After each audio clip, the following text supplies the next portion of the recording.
My name is David Loveland Jr., and tonight I have the honor of serving as chair of the Merrimack County Young Republicans and as the moderator of this forum. Tonight matters. Merrimack County is home to some incredibly talented young conservatives, all right up here, who are stepping up to run as Republicans for the House of Representatives. And events like this one are how we make sure not only their voices, but the voices of our voters are heard loud and clear. This forum is a chance for you to hear directly from the people trying to earn your vote. I also want to say how encouraged I am by all the energy in this room tonight and the amount of people who showed up. This is the Merrimack County Young Republicans' first event, so to have a packed house and to have to bring in extra chairs is a huge testament to the energy of not just the Young Republicans, but the support Republicans across state of New Hampshire have for the younger generation. So thank you.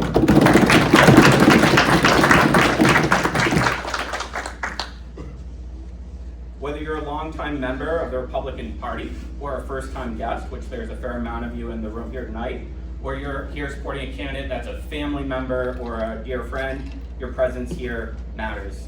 Now I'd like everyone to stand up for the Pledge of Allegiance. I pledge allegiance to the flag of the United States of America and to the republic for which it stands, one nation, under God, indivisible, with liberty and justice for all. Thank you. Please be seated.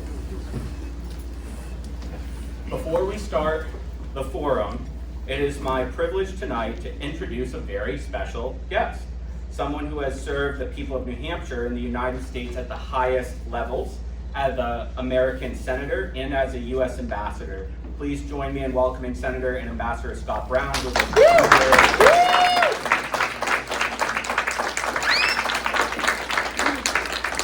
of all, thank you, David. I want to congratulate you and obviously support you in this first endeavor. Michael and I are going out to do signs. I want to obviously congratulate all of you for running.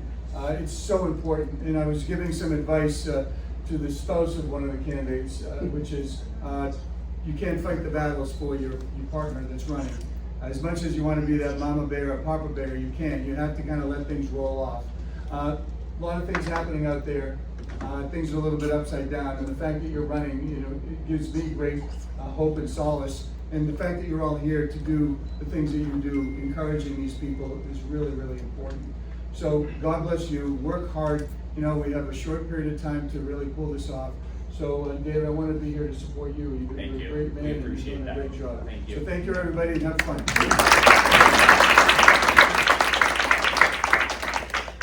And thank you again, Senator Brown, for those remarks, and we really appreciate your valuable time here with us tonight. So, again, before the forum, we're going to go into some house rules. This is a private meeting, and it's also private property. So if you are a Democrat, a tracker, or someone who does not support Republicans, you're asked to leave now. You are all welcome and encouraged to clap to show your support throughout the evening. What we will not allow is booing, heckling, or any derogatory remarks directed at any of our young Republicans. Tonight is about giving every candidate a fair and respectful hearing. Our goal is a forum that is balanced and one that ultimately supports and uplifts these candidates. Every one of them is here tonight because they care about the capital county, Merrimack County, in the state of New Hampshire. We have 5 topics that we're going to get through tonight. For each one, I'll ask each candidate a unique question relating to that topic, and every candidate will have up to 1 minute to respond. For our final round tonight, we're going to open things up to you, the audience. If you have questions for the candidates, on your tables, there are note cards and markers. Please write those questions down, and then kindly bring them up to me, and I'll be sitting in the moderator seat. And then we'll go through them and read them at the end. Again, this evening is about keeping things fair, balanced, and supportive of these candidates who have stepped up to run. So please keep your questions genuine, constructive, and respectful. So we will start down here with introductions. Andrew, could you all please say who you are, where you're from, and what has motivated you to run for office? Good evening, my name is Andrew Georgevits. I'm 39 years old. This will be my 5th time running for state representative in Concord, Ward 9. Fortunately, unfortunately, Ward 9 is darker blue than the state of Massachusetts, but I keep trying. I started this endeavor a decade ago, losing by 999 votes. Now, this past election, I lost by 68. I continue to be active in my community, in my church, in the party, and hopefully will continue to earn votes by showing I'm here and present time and time again. Being born and raised right here in Concord, and now a family here, I hope to earn support from the community.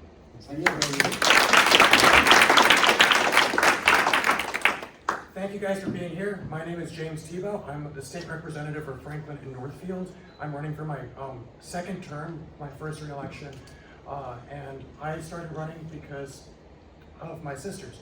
I have 2 autistic sisters who did not get the services they needed in public schools, and the public schools gave us a hard time when we tried to get those services for them elsewhere. So I fought for families like mine and to ensure that every student gets the education that fits best for them, and to advocate for the community that I've lived in my whole life. So thank you guys for being here, and I look forward to a good event. Hi, my name is Josh Shapiro. I'm 19 years old, and I've only lived in New Hampshire for about 3, going on 4 years now. So you could say I'm a carpetbagger. My parents have been pastors, and they were missionaries in Croatia. And when we moved from Croatia, we decided why not move to the greatest state in the United States, New Hampshire. I decided to run probably 3 or 4 months ago when I heard that my current state rep was going to be stepping down, and I knew that someone was going to need to fill those shoes. It's not an easy shoes to fill. It's not a light thing that I do, but I feel like in going around, talking to people, making relationships, and actually understanding the New Hampshire values and the New Hampshire ways, that torch can be passed on to someone who's able to carry that and see the capital succeed, and to see each and every one of us succeed, because when one person in New Hampshire does good, we all do good. And if we can work together as a group, as Republicans, young Republicans, older Republicans, we can see greatness in New Hampshire, and we can be an example for the states around us on what a true Republican Party looks like. Hello, my name is Vanessa Poulin. I am 33 as of like 2 days ago. Thank you. Reason I'm running, the next one?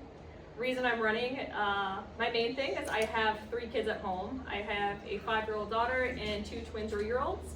And I'm a sucker for service. I served 13 years in the greatest United States Navy ever.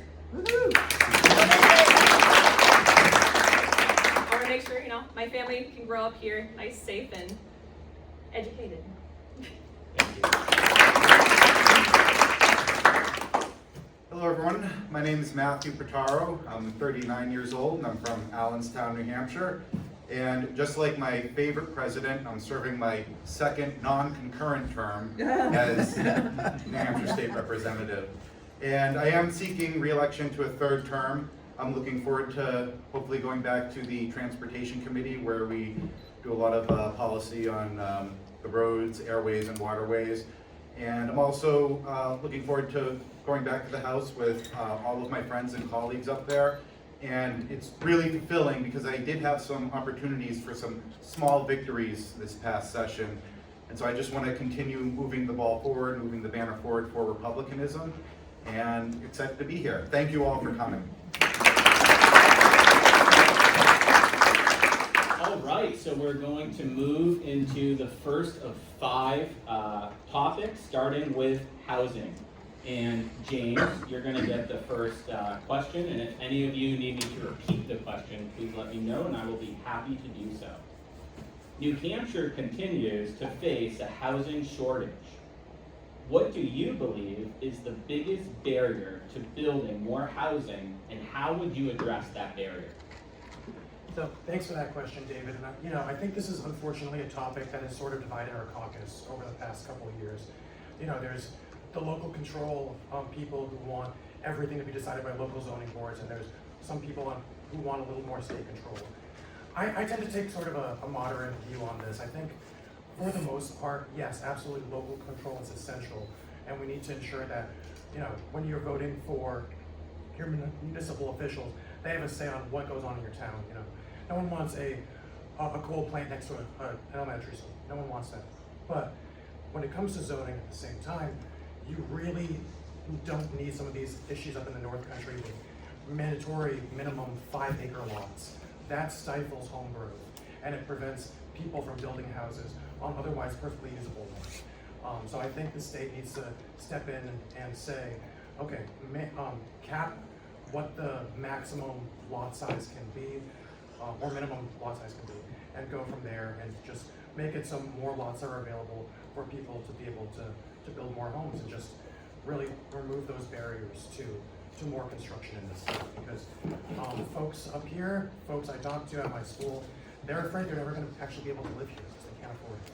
So we really need to look at that issue and find ways to ensure that our young people are able to stay here instead of just fleeing out of state once they graduate college. Thank you. Andrew,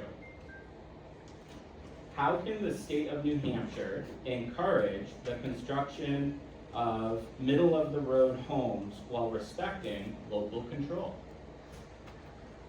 Well, as someone who works in the construction industry, the biggest thing is red tape from local officials. You have to go to your zoning board time and time again to ask for a variance for a 15-foot buffer, to ask for a variance on an extra 5 feet. Perfect example for the city of Concord. Mark Zaborowski, who just passed away, was going to put a 6-story building where the CVS is on Main Street in Concord. That building was 5 feet too tall. Whole 6-story apartment building kiboshed because of a variance for 6 feet that he couldn't get. Later went to the state where there was an overriding board which passed it, and unfortunately he passed away before he could start construction. But again, those are the regulations that need to be cut for people that want to, developers that want to come in and to develop an area, will allow for lower property taxes, because again, the more people paying into property taxes, then it loosens the burden on the taxpayer. My 1/4 acre lot in Concord, I pay $9,800. The tax rate in Concord, New Hampshire is higher than Portsmouth, and they have an ocean. There's a lot of things to be said about what you're getting for bang for your buck.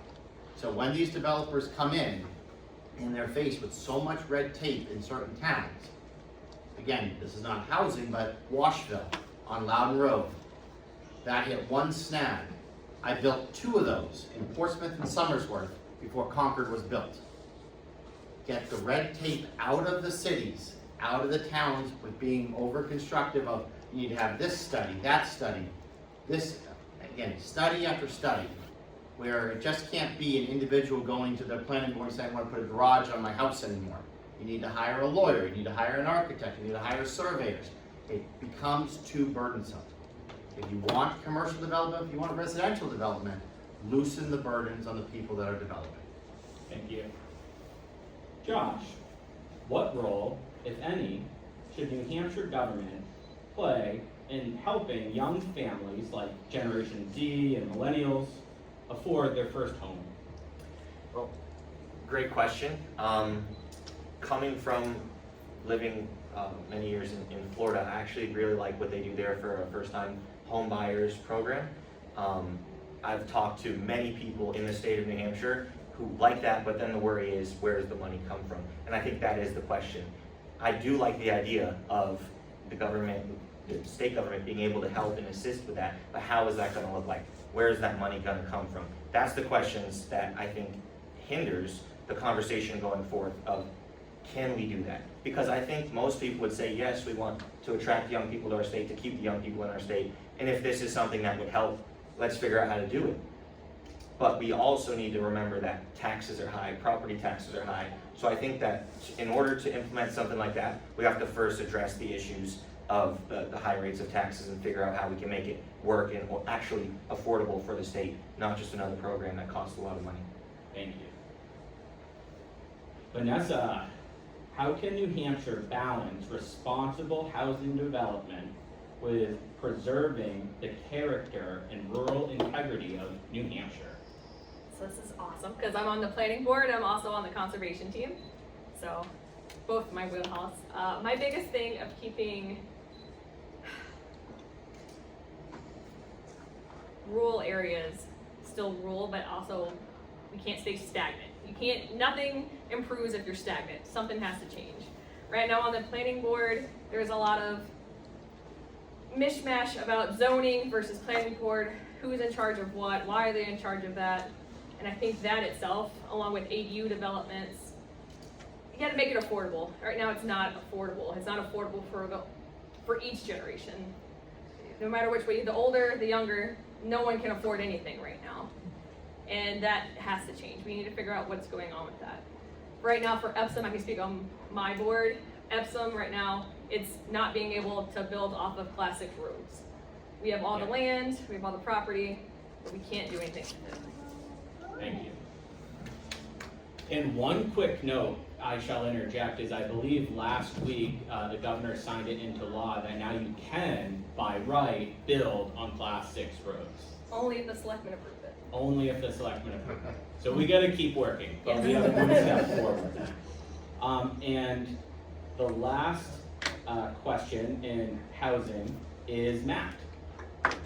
What housing policy would you prioritize during your next term in the New Hampshire House of Representatives? Thank you for the question, David. I can't pinpoint a specific housing policy that's in the pipeline right now, but along with Vanessa and James, I'm very conscientious of balancing the need for more housing with keeping the character of New Hampshire intact. So it is a balancing act. My approach to the whole situation will be supporting and emphasizing the free market. So some of the other questions were about attracting people and that sort of thing. It has to be a whole state of government approach. You know, if we bring in great businesses, great industries, the demand for housing will be there, and thus the motivation for building new houses will be there. So I'm all about thinking about, all right, what would the free market do? What would free enterprise do? How would supply and demand dictate this? And how can we make sure that that happens organically, but also keep the interests of local control and the interests of our tourism here in New Hampshire? So I just keep an eye on it and take things as they come. Thank you. So now we are going to move into our next category, artificial intelligence in data centers. Talk about Democrats?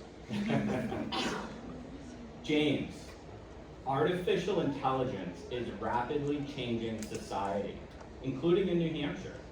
What role should New Hampshire play in preparation for these changes? So, as you said, this topic really has two different segments. It's the actual AI, the actual LLMs, and how those are regulated, as well as the data centers. I don't think New Hampshire is at risk of having large AI data centers coming into the state. We do have some data centers, yes, but they're mostly for data storage, like your Google servers, things like that, AWS. Not really for AI, because you can't really scale that large in New Hampshire, because you need large flat plots of land that we just don't have up here. So I'm not terribly concerned about that, but if there were proposals, I would not support them. I don't think we need them here in New Hampshire. In terms of the actual regulation of large language models as a whole, I think that we need to prevent them from doing things that would harm children or exploit children and other people, and provide criminal penalties to these companies and users who exploit those things. I was a co-sponsor on SB 300 last year, which made it a Class B felony to create an AI image of a child in essentially child sexual abuse material. And I was very proud to co-sponsor that, because prior to that, there was an incident in Kearsarge where a parent went to a girls' soccer game, and like a middle school girls' soccer game, took a bunch of pictures of the players, fed them into ChatGPT, and made AI porn of these children. And under previous federal law, there was nothing illegal about that because it wasn't actual child pornography. Now it's a Class B felony in New Hampshire. So we need to be proactive on situations like that, protect our kids, and ensure that these models can't be used to harm our children or our citizens more broadly.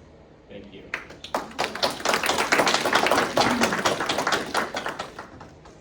Vanessa, how can New Hampshire encourage artificial intelligence innovation while at the same time protecting individual privacy of New Hampshire residents?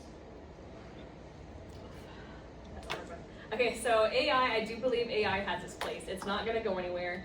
Everyone's using it. My dentist used it yesterday. That was insane. But so I do think we should look into maybe investing into companies that are actually gonna look into how to safely do it, like a closed loop system for pooling. I don't think New Hampshire, at least I haven't seen anywhere in New Hampshire where the infrastructure is even nowhere near for like a 50 or 40 acre AI. I don't see that coming, but I do feel like we need, it's not gonna go anywhere. It's not going anywhere. I know a lot of people are like anti-AI, but they used to be anti-telephone pole too. So, gotta change a little bit, but I don't think New Hampshire in itself is infrastructurally ready for any of that. Thank you. Andrew, data centers bring jobs and lots of jobs and investment, but also require significant energy. How should New Hampshire approach future data center development? So I'm for construction of anything that doesn't put kids in school, hurts the water, hurts the police or the fire department, but pays a lot of taxes. So in Concord, that prime example is that new airplane hangar that you might have seen on the way in here. That was valued at over $9 million when they built it.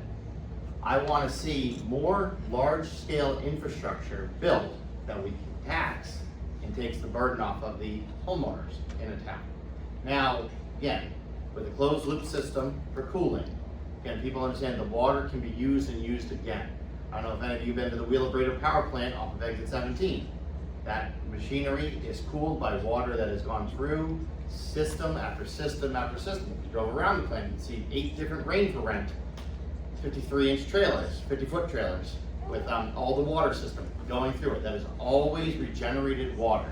So yes, the initial shock of the data center water consumption, but then afterwards that system is going to be a closed loop system. I want to see places that are built that do not hurt the infrastructure of the wildlife, but also at the same time create jobs and lower the tax burden on the people that live in that town. Thank you. Boo! Matt, should New Hampshire develop statewide policies on AI use in New Hampshire government? Oh, it's a very interesting question, David. All right, so the thing with AI, and this is my opinion, is that any sort of fears or concerns about it are massively overstated. The thing is, AI has been around since like the early 80s, and maybe after the forum, whatever, we can talk about one of my favorite subjects, which is the Turing test, and I can talk about that. But in another sense, another technology that's been around since the early 80s was virtual reality. That's never taken off. AI is great because it's a tool that can process certain tasks pretty quickly. The only difference now these days is that we have the computing power to do it at a much more scalable rate. But if we keep in mind that it's just a tool and use it appropriately and make sure this certain safeguards and guardrails are in place, I think it will be a very beneficial tool. But it's not on one side of the coin both like the magic answer to all of our industrial problems, or the other side of the coin being Terminator 2 Judgment Day. It's just a tool and it should be regarded and treated as such. So, Thank you. Josh, how should New Hampshire lawmakers balance technological growth in artificial intelligence and data centers with responsible regulation? Well, I think James definitely touched on that a lot. I think that at any time growth takes a place where it's gonna hurt the residents of New Hampshire, that's when we have to put a pause. So like James was saying, AI grew, but there was no regulations on it. So I think that they need to be hand in hand to where there's growth, and growth is encouraged, but also there needs to be regulation throughout the entire process to make sure that there doesn't become another situation to where there's loopholes or things that people can harm the people that, once we get elected, are supposed to protect. So I think there needs to be a balance of the encouragement of supporting it, but also keeping those regulations in tune with that growth, keeping them at a similar rate. Thank you. Before we start the next category, again on your table is note cards and Sharpies. If you have any questions, please write them down and start bringing them up to me for the final round at the end. Thank you. Category number 3, the future of the New Hampshire Grand Old Party. Thank you. Specifically, in regards to millennials and Generation Z Andrew. As younger Republicans take on leadership roles, which all of you right here tonight are trying to do in the State House, what should be the New Hampshire Republican Party's top priority moving forward? How do you keep someone involved? How do you keep them motivated? Just being part of one election, great. But I've been the chairman of the Concord Republican City Committee for the past decade. Why? Because I wanted to keep influencing, keep helping my community, keep putting people on the ballot to try and make a difference.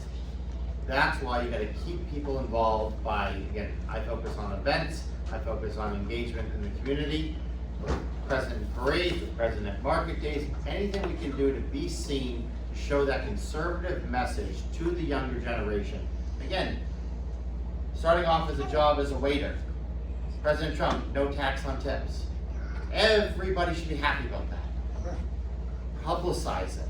That's where coming out at events, engaging youth, trying to still stay a youth, acting like one, but again, being in the community, being seen, and keeping people active. Thank you. Josh, what issues resonate most with Generation Z and millennial Republican voters? I would say people around my age and older, I think the number one issue that has been for probably the past year, maybe longer, is foreign lobbies and these different influences in our elections, whatever side it may be on. I think that my generation is worried that if we don't enact regulation and different things to balance and to not just stop, but to understand what is going on, where these things are happening, why these things are happening, where money's coming from, where influence is coming from, and to actually be able to look at that and understand. I think for my generation, that's the most important issue, because we love America and we want to see America succeed. And a lot of countries around us don't.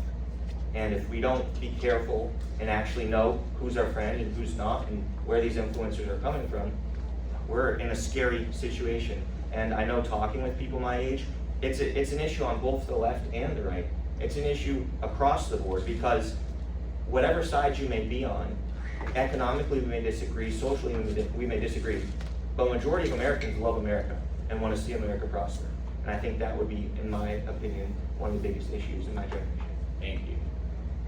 Matt, how can the Republican Party here in New Hampshire remain true to its core values while reaching the new generation of voters? Thank you, David. My thought has to be going to the appeal of our newer, younger generation of voters. One of the tenets of our Republican platform is freedom and individual liberty. And that can be very appealing, especially to young people who are just maybe finishing up high school and starting off college on their own, having individual freedom. Along the way, they'll have to learn about taking along with that freedom personal responsibility. But having all those things to yourself, I think is a much better path than what the alternative might be. So emphasizing those tenets of our party, I think would be a good draw for new memberships in. So. Thank you. James, what issues do you believe younger conservatives care most about today, but also maybe don't so much care about like previous generations may? I think, we just discussed housing, and I think that's a very important issue for young Republicans, but also just taxes in general. We see all this money being spent on programs that likely aren't even going to be around by the time we retire. We see money being spent on, folks' pensions that, I'm on the Executive Department and Administrations Committee. The pension plan right now isn't on track to be solvent for years and years. So, there's really very little incentive for folks to stay in the state, work in state government, get those benefits. Because the chances are, if we don't do something, they're not going to be there. We have to work to solve that problem. But largely, I think there are a lot of young people who are just apathetic towards the entire system of governance. A lot of folks saw what happened in the last few elections, and they don't feel like their vote counts. And we need to talk to them and show them that their vote counts, especially in a purple state like New Hampshire, and ensure that when we talk to these voters, they understand the weight and importance of that choice, and beyond just that, making sure they build that habit.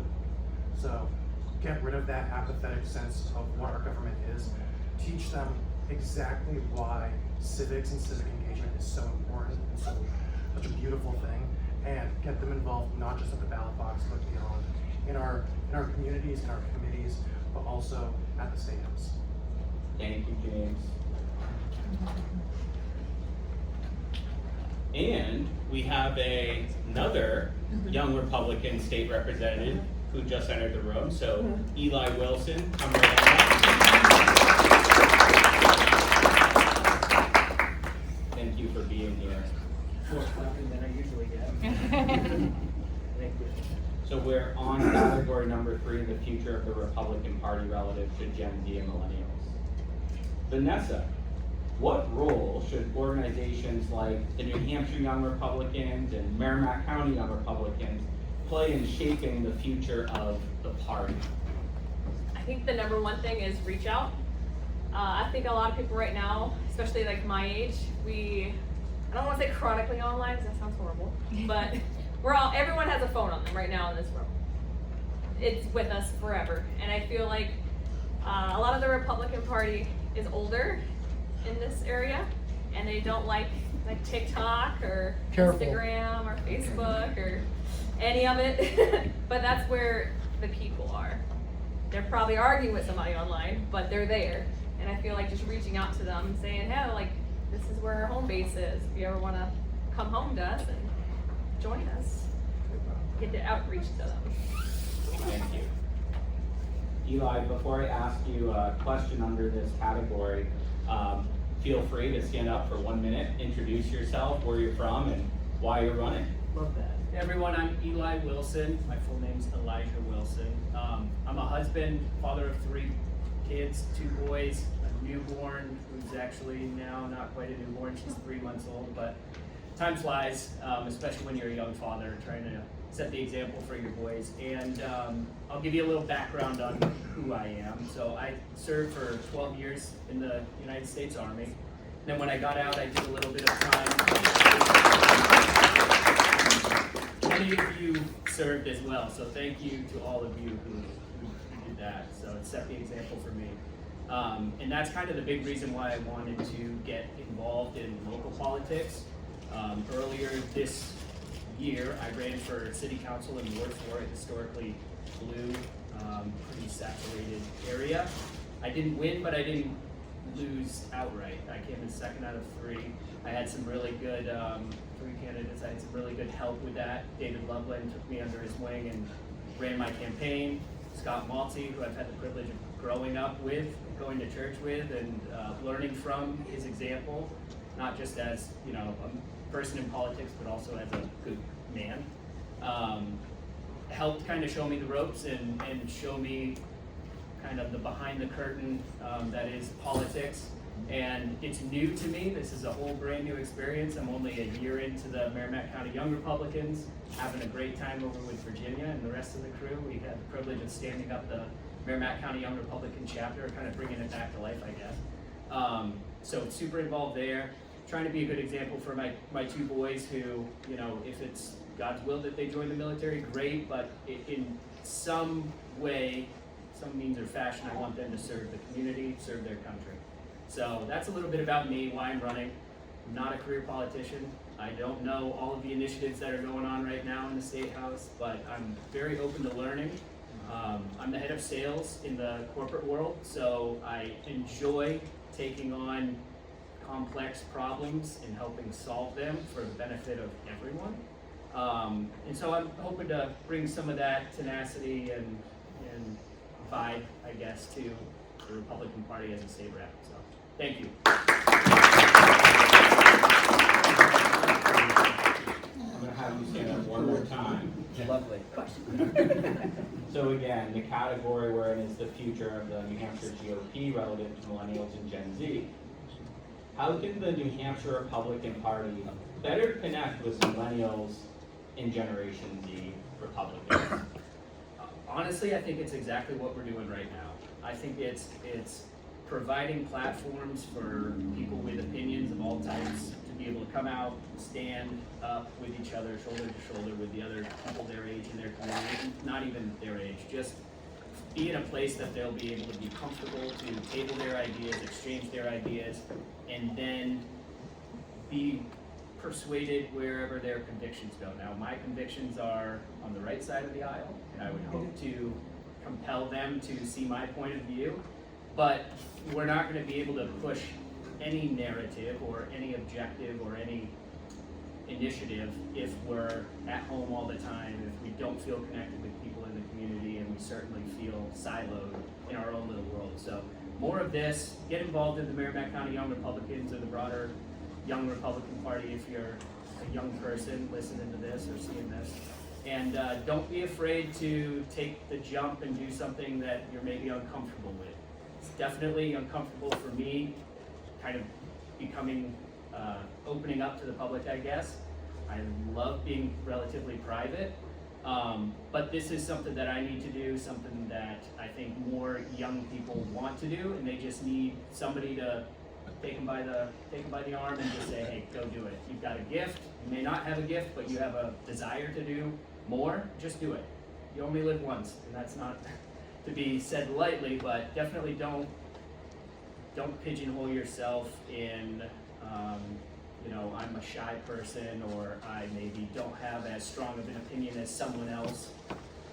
Be comfortable with who you are. Get out there. Talk about what you believe in, and be willing to back what you say. And I think that's the big thing I'd say. Let's get involved a little bit more. Let's feel comfortable being in each other's company, and let's stand for what we believe in. Thank you.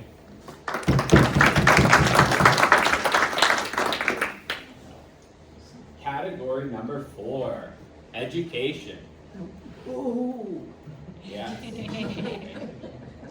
James, what should be the top priority for improving public education in New Hampshire? So when it comes to public education, I really think that we need consolidation of SAUs. We have something like 118 SAUs in the state of New Hampshire, some of which only service less than 300, 200 kids, sometimes less, across K to 12.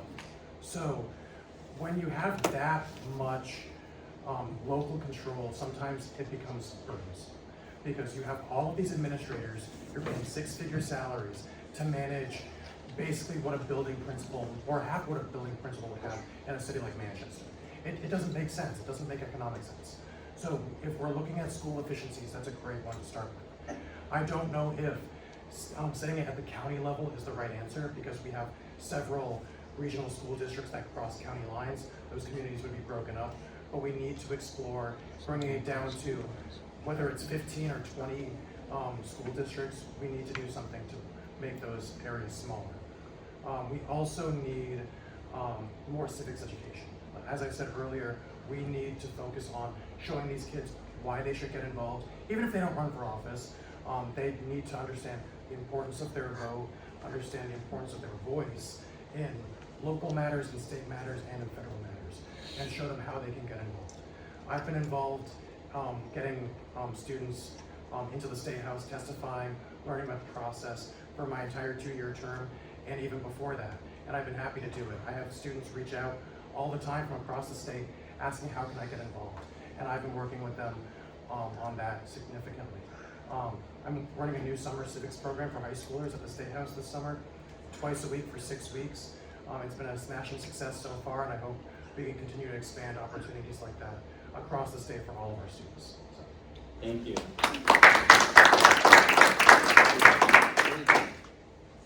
Eli, how can we best support parents in making educational decisions for their children?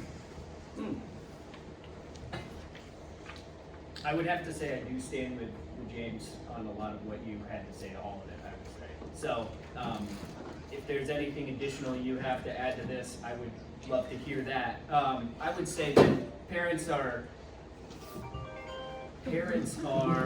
strapped right now, working a couple jobs, also raising kids, and they may not have the extra time to be able to dedicate to, you know, coming home in the evening and really nailing down that math problem or that little learning block that is a stumble or is a hurdle for their child. So I think that there is an opportunity for us to be more wise with our resources, like you said, at the school level. That would allow for there to be maybe some additional help focused on students that need some additional help.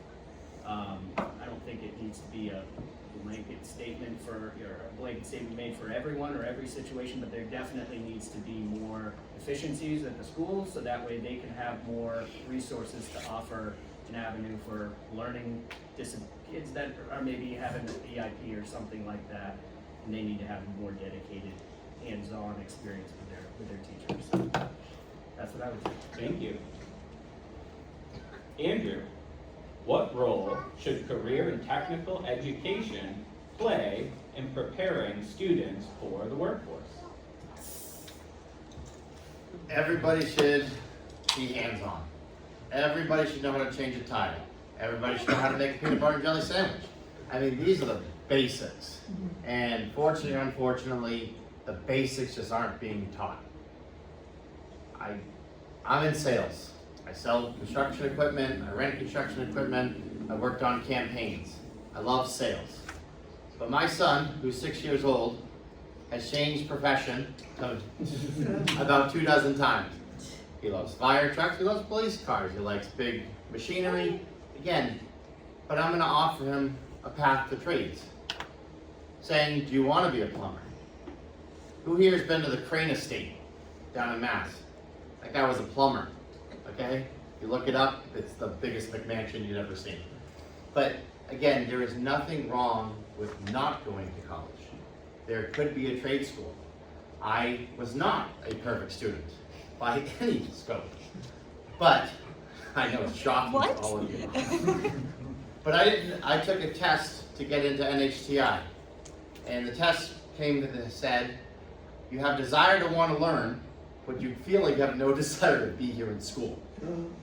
So I still went to college, still got an associate's in marketing and sales, transferred to Arizona State and got a bachelor's in political science.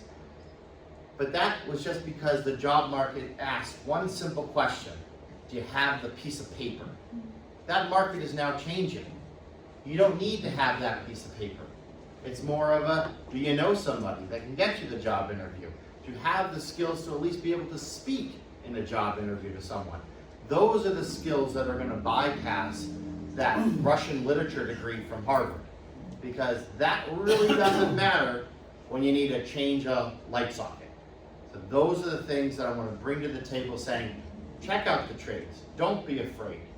You can be a lineman, 5G network for cell towers. You could be a lineman right now making $150 an hour climbing up a pole. Okay? There are a lot of high-paying jobs that you don't need to go to college for, that are out there, that whole 4-year degree that we were beat into us as younger generation, you don't really need to do that anymore to really be successful. Thank you.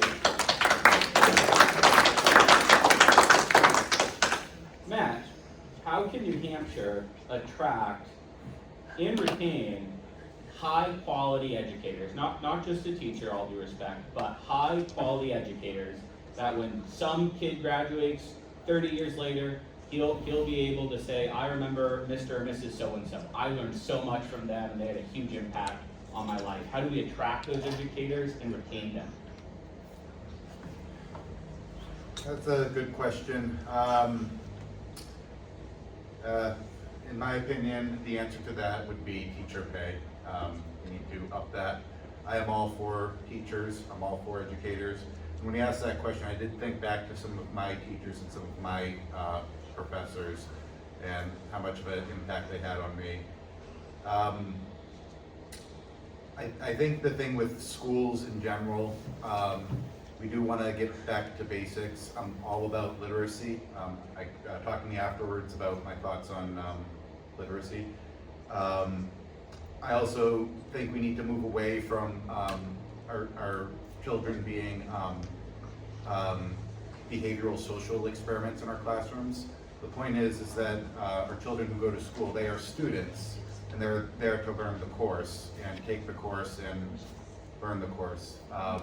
All these other things and fringe benefits that come with, that people want to put into the schools because they're publicly funded, I think we need to walk that back a little bit and just go back to taking a look at some of our test scores and test results and remember it's a classroom setting, it's going to be disciplined, they're there to learn and the teachers are there to teach. As much as I sing the praises of teachers, I have different thoughts and different comments about school administrators, and that's where SAUs come in and that's where unions come in and so forth.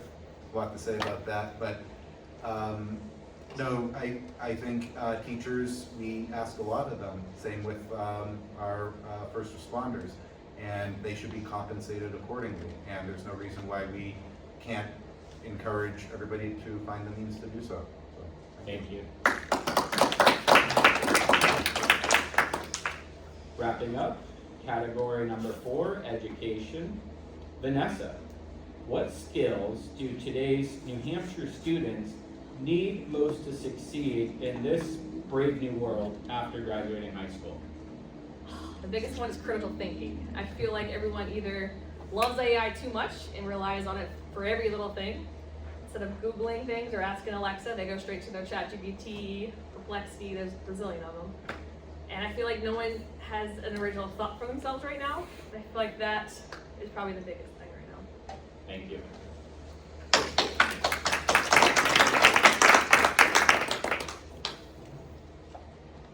Our last category, which is very, very important, especially for the state of New Hampshire before we get into the audience's question, the speed round, is fuel costs and energy. New Hampshire has the highest energy and fuel costs in the entire country. And when people are just trying to make ends meet, buy groceries, then they look at their electric bill come February, especially young families just starting out, that's a huge hit. So we're gonna start with Eli.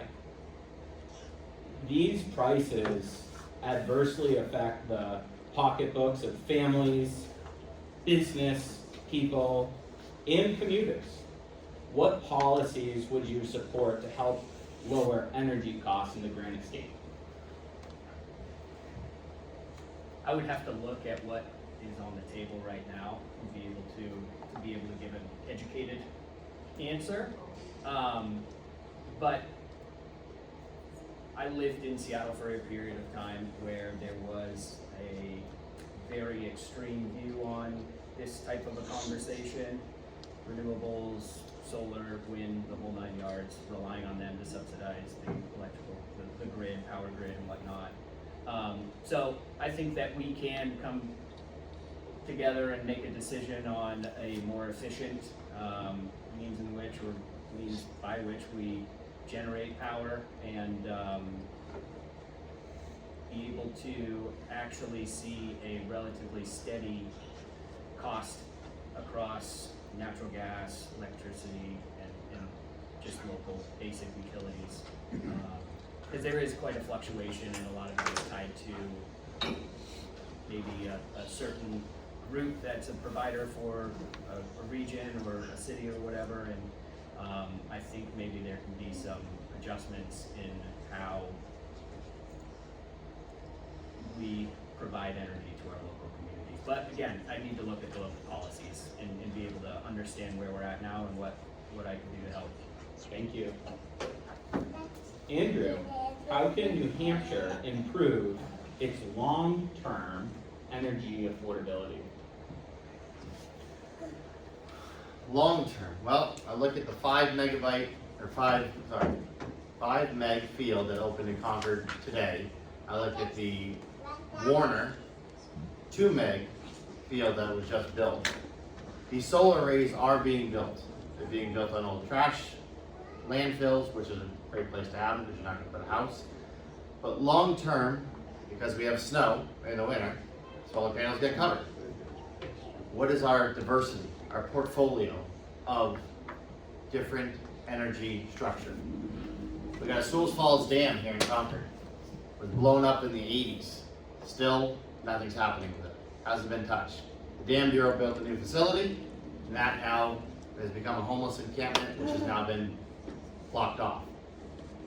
We need to have that diversity portfolio of wind, solar, hydro, all adding to the base, and then also helping with the Bow Power plant, which is one of the last coal burning plants in the country. These are the different types of power that we need to bring to the table in different parts of the country where we can help the grid. Because again, when I flip that switch on, if you truly understand the grid, you can't tell me where that power is coming from. The power lines, it could be coming from Bow, it could be coming from Seabrook, it could be coming from the new 5 meg plant down the street. When the grid turns on, it's where the grid pulls the power from. So again, I am for a diverse portfolio for long-term planning purposes to add to the grid. Thank you. Matt, how can New Hampshire continue, oh, wrong topic. Sorry, I was back on education, I liked it so much. Matt, what role should domestic energy production play in reducing New Hampshire fuel costs? Yeah, I gotta get all the tough ones here.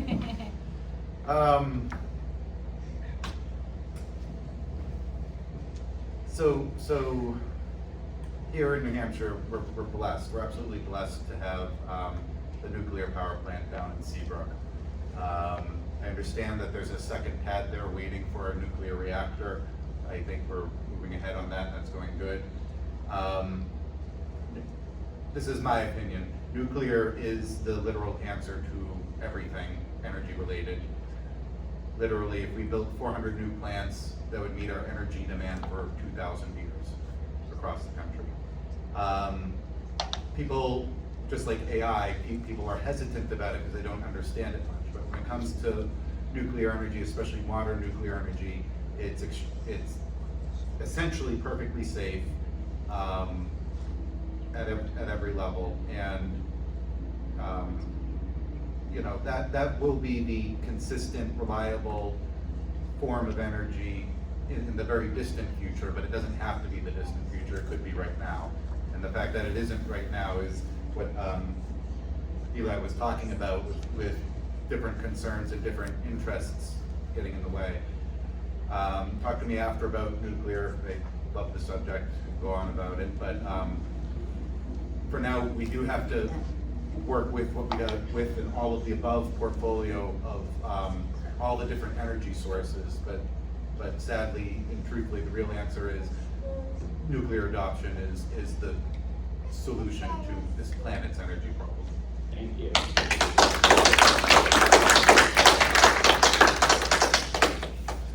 James, New Hampshire's population keeps growing year over year, and it's growing fast for the simple reason, as we're the best place to live.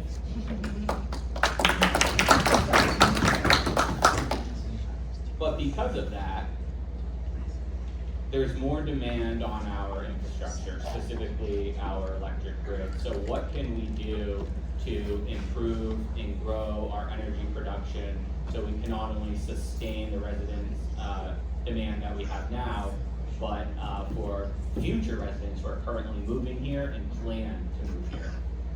Yeah, and I would say first, I agree with Matt 100%. We need to look at nuclear, particularly micronuclear. I think it's a very promising new technology that we need to explore.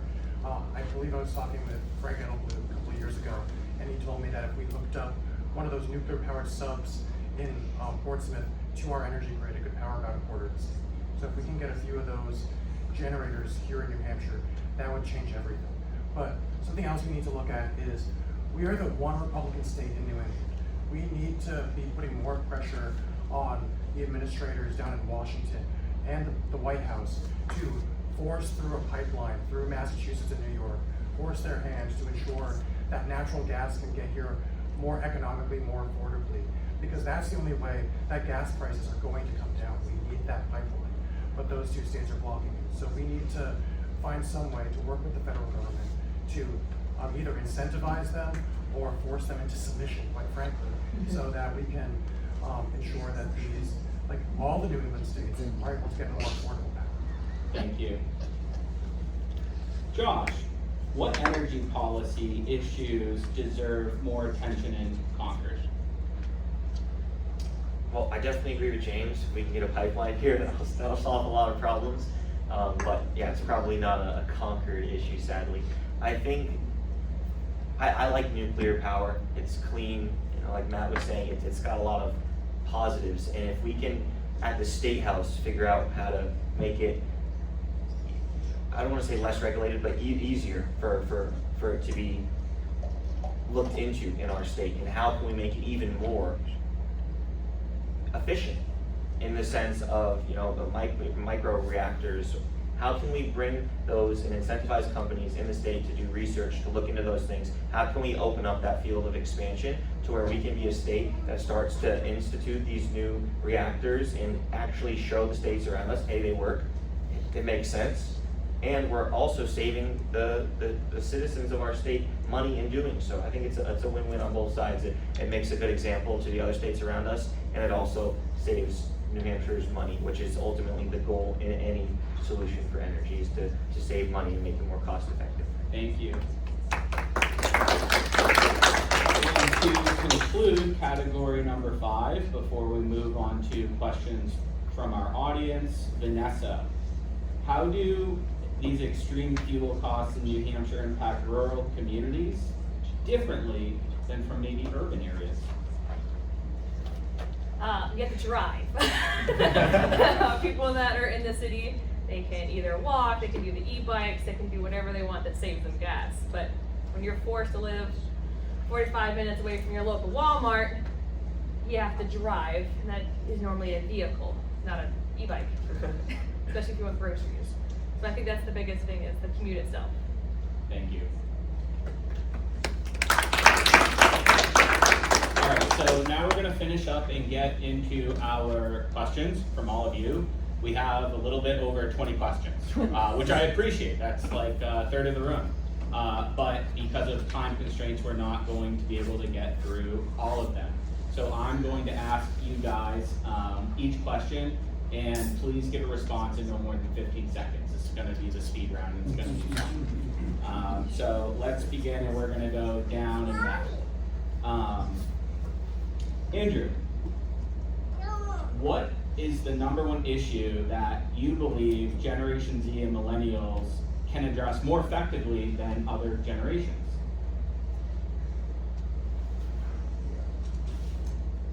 Getting the word out faster and easier through social media and the internet than ever before. Thank you. James, same question. I think the most important issue that young people can raise their voices about is education. We've been through the school systems, we know what the issues are, and we can speak on them.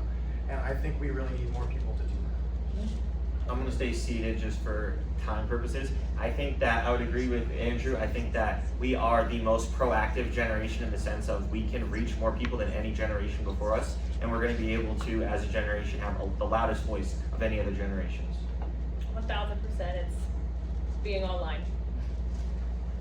I look forward to bringing the younger generations into the party, and also making sure that they get all the great experiences and get to see the things that I've seen over the years.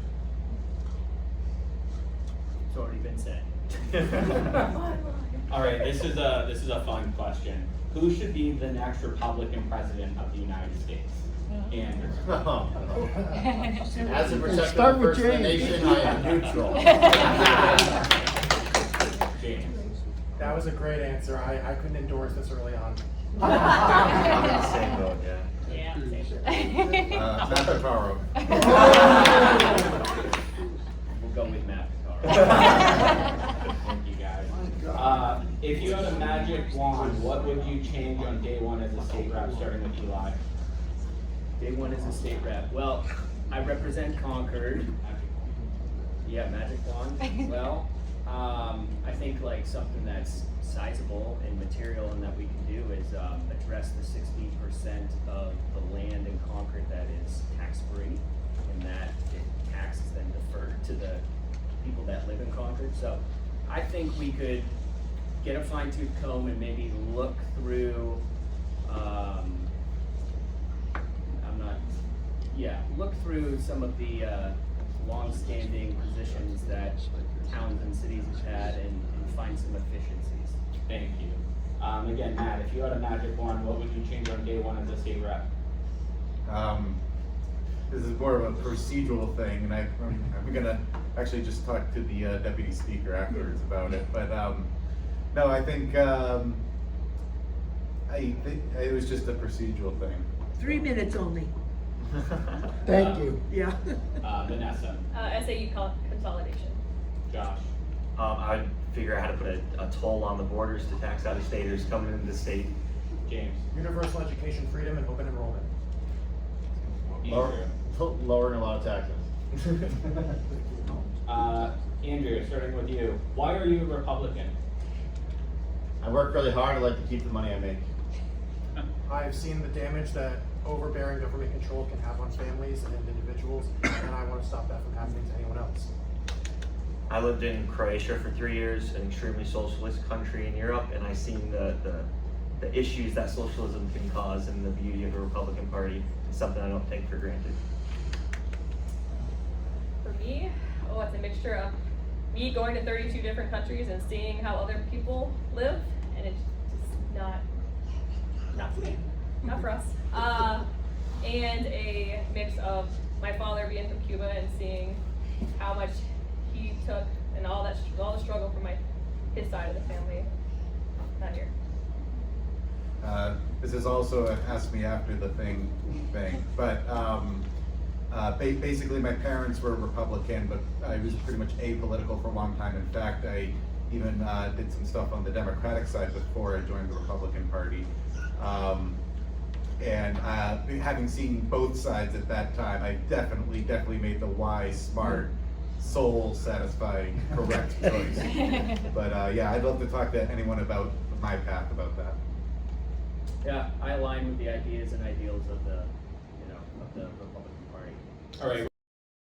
Just one more question for the sake of time, because we've got a couple other quick things to do before we finish up. As a state representative, but also as a New Hampshire voter, what would you like or expect your federal delegation, whether it's Republican or Democrat, to do for you, to do for us, to do for the state of New Hampshire while they're in DC, allegedly representing us? What would you like them to do? Andrew. Communicate with us. Show up. Don't just show up every 2 years when they need our vote.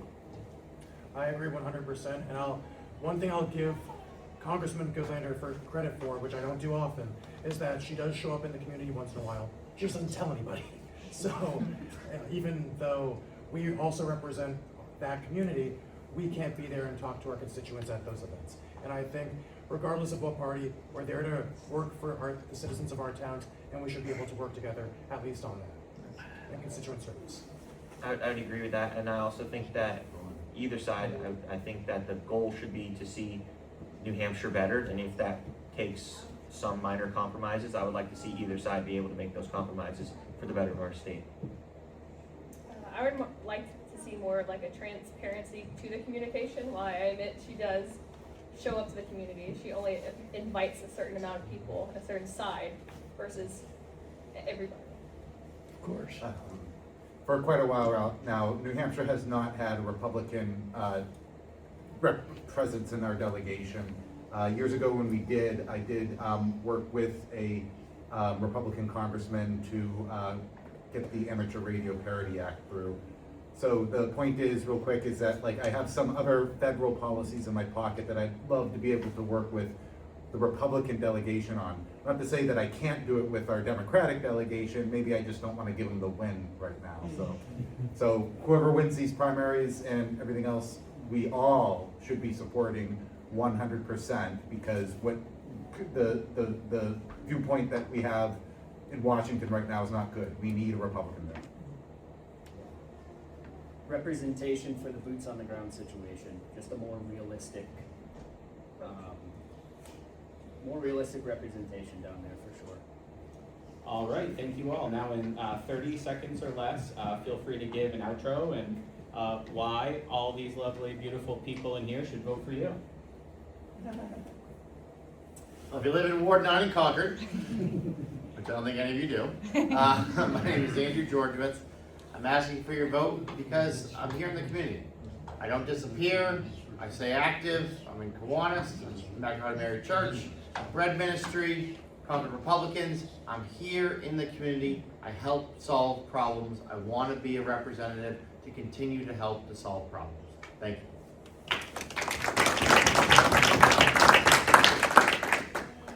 My name is James Thibault. I'm the state representative for Franklin and Northfield, and if any of you live there, I'd appreciate your vote.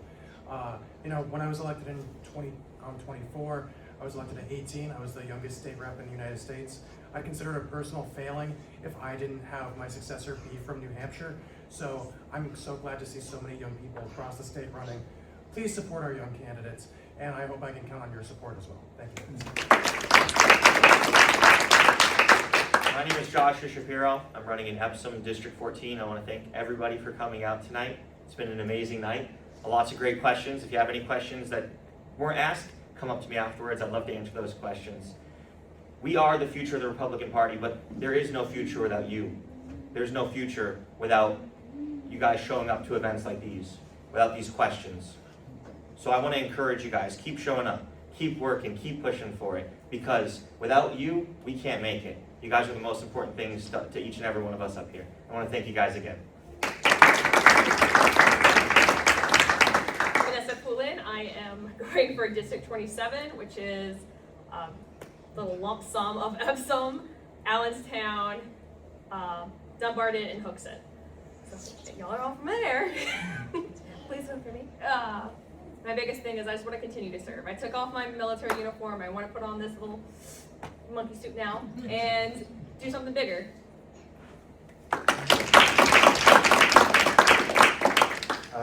Thank you, everyone, and thank you to my colleagues here. Thank you to David for this great event.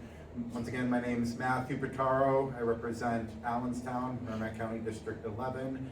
I am running again, and I'm asking for your vote, and you should vote for me because with me you'll get a very honest person, a very genuine person.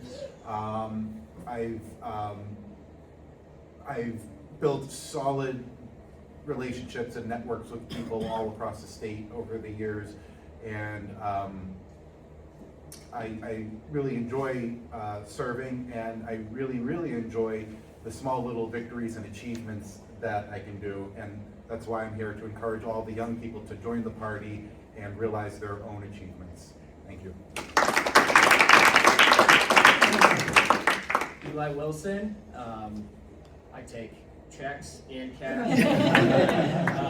But in all seriousness, if you want someone in Concord, Ward 4, that's going to represent the younger demographic as well as the older demographic, and be able to relate and understand to real world problems, be able to navigate, let's say, relationships on either side of the aisle to get done objectives that we just need to get done. I'm your guy, so look forward to hopefully some of you supporting me this election season. Thanks. Now let's give another big round of applause for our candidates.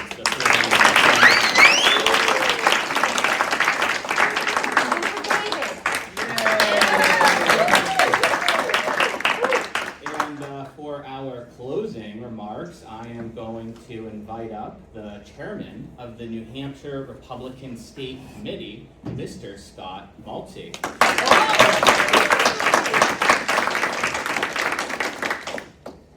It's doctored. Well, first of all, let's give again these candidates a big round of applause. I know we have a lot of candidates out there. I mean, this is New Hampshire. We have a lot of people running. We have the second or third largest legislature in the universe. So, you know, it takes a lot of people to put that together. So thank you to all of you for running. For those of you that are running, we have a person running for Congress, we have a person running for Senate, we have the deputy speaker here, we have other representatives that are running that aren't necessarily young Republicans. I self-identify as a 35-year-old, so that I can be a young Republican. I pay my dues every year. I think I actually owe you for this year, but we'll take care of that afterwards. But again, thank you all for coming. The only thing I would encourage you is I think I know most of the people sitting in this room. Encourage us. Oh, if you're handing out money, I'll definitely encourage you. You think Eli takes cash and checks? I take Venmo, credit, whatever. But seriously, thank you all for coming. But I'm going to encourage you. I am super optimistic about this election. I really do think we have a very, very good chance of taking back all 3 of our federal seats this year. I think this is our best opportunity to do that. I think we're going to hold the governor's office. I think we're going to hold a 4-1 in the executive council. I'm optimistic that we can get the 16 seats we currently have in the Senate. I'm going for 340. I mean, that's what I'm hoping for the House, and make it a lot easier on you guys. But, you know, it's only going to happen if you folks are helping us, right? As I frequently say as state party chair, if y'all think I do this by myself, you're out of your minds. And I'm being very serious about that, because there's a lot of people that think whatever happens to the Republican Party happens down at the big red building, which looks a lot better thanks to Andrew and some other folks. It doesn't. It takes all of us working together and doing our little bits. So for those of you that I don't know, it's nice seeing some fresh faces, but for those of you that I do, let's find some folks that can help us to get out the vote, because if we get out the vote, we win. If we show up, we win. And that's the bottom line. So I'm going to encourage you. Decisions are made by those who show up. So if we want the outcome to be what we want it to be, if we want to protect concealed carry, if we want to protect the voter integrity, if we want to keep from having abortion on demand, all those income taxes, the Democrats have proposed $1 billion income tax. Can you imagine what that would do to our economy? So, folks, but I can't do it by myself. I need all of you. Those of you that are helping and jumping out there, thank you so much. If you haven't found a way to help, come see myself, see Andrew, see anybody here. We'll find something for you to do. That I can promise you. There's no shortage of work. But thank you all again for coming. We appreciate each and every one of you. I'm very hopeful for 26, and I hope you are too. Thank you.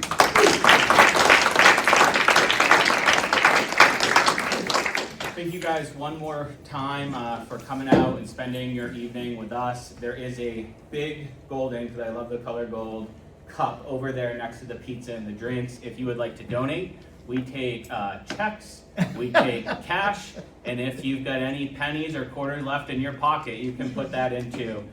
So thank you guys again. Another big round of applause for our candidates, and have a good night.